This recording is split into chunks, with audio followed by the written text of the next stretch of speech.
I had the opportunity last weekend to be the first person in the United States. I was quite honored to. ARRI gave me the opportunity to bring the Alexa on a shoot that I was already doing for Honda Motor Corporations for their advertising agency RPA.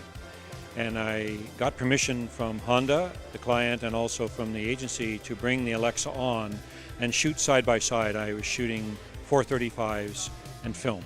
Right now I feel like there's no limitations. I feel completely comfortable taking the camera in any kind of environment. You got to understand, we were shooting silver cars in bright sunlight, which for an electronic camera would typically be an extremely difficult challenge.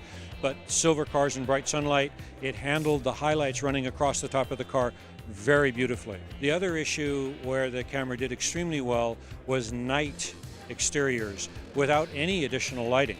Just using the available light on the street with the street lights, shot with master primes wide open, and it was absolutely gorgeous. In my mind, it's a epiphany or a turning point in the development of motion picture imaging equipment.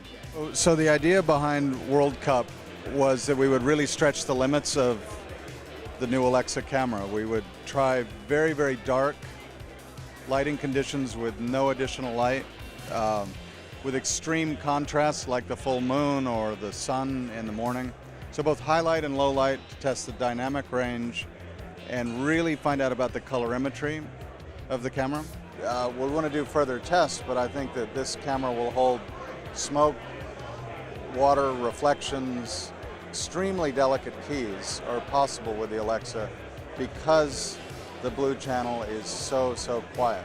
You can drop it right into your laptop and be cutting right away, which is really important. I mean, I think the price point of the camera is excellent compared to anything that is comparable in the market.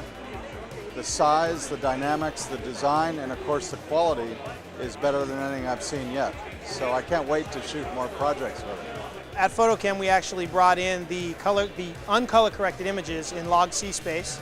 We applied the log to linear LUT and timed all the images for what you're going to see tonight. Pretty impressive stuff. I mean, we see these cameras all the time, and we constantly are looking to see how they live in the film space and how they resolve on film. And from what we've seen with this camera, just in the short period of time testing, it's a game changer. Right now, at the moment, film is still the popular format for the big screen. I believe this camera here will be the bridge that this will now be very good for the big screen. It's the first time that I see the Alexa. I think I'm very, very excited. I think it's a great looking camera, and we can't wait just to get a few of them for testing purposes. It's going to be very memorable in the history of filmmaking, and I think a great camera to bring the digital filmmaking era back to the filmmaker. But I'm interested, and I do respect what they've done to make it portable and more like what we're used to, a film camera.